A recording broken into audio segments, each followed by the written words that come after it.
Guhitamwo neza.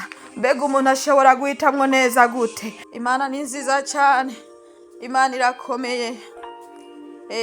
Haravuga hati aragenda kuri 24 aragenda ajyana nawe, ishengero ryinshi riramukurikira riramubanda, kandi umugore agwaye ubutinyanka yarabimaranye imyaka 12, yarababajwe cyane n'abavuzi benshi bamumarisha ibintu vyiwe byose abitangemwe ingemu, ntihagire icyo bamumarira.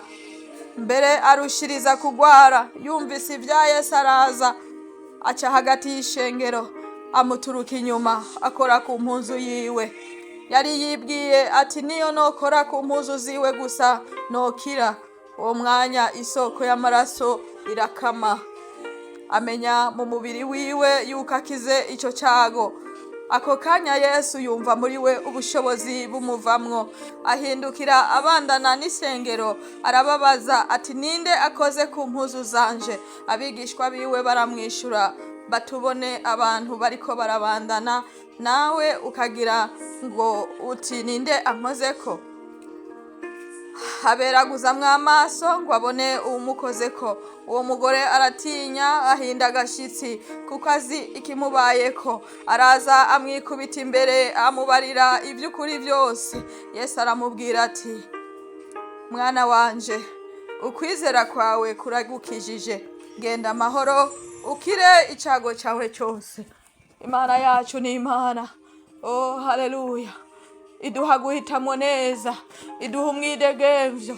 Uno mugore yaramaze imyaka myinshi agwaye ingwara ikomeye, ingwara idasanzwe yari yaramumariye kutwiwe twose.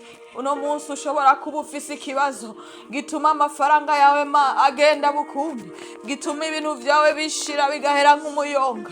Uno munsi ushobora kuba ufise ingorane ituma haleluya, ituma amatungo yawe yose aribwa n'isiha. Uno mugore yahisemwo neza kuri uno munsi, yahisemwo neza aho yumvise ati kumbure ngiye kuraba Yesu nokira nanje. Aravye ivy'abaganga bamumariyeko, aravye ivy'abantu bamumariyeko, aca avuga ati uno munsi noraba Yesu nokira. Aca aragenda.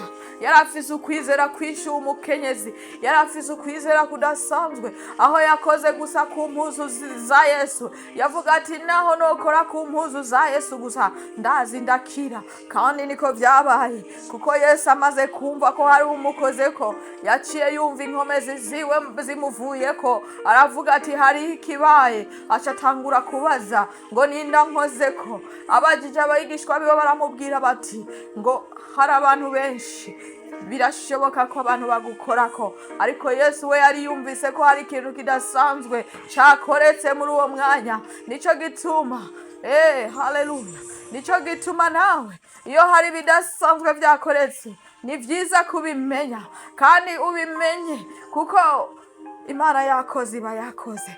Hari ubushobozi budasanzwe bukuvako mu gihe warekuye ubushobozi buhindura abantu benshi. Nanjye ndahavye ndasanga uno murongo umbwira ati hagarika gusesagura, hagarika gusesagura amatungo yawe mu bitagira ikimazi.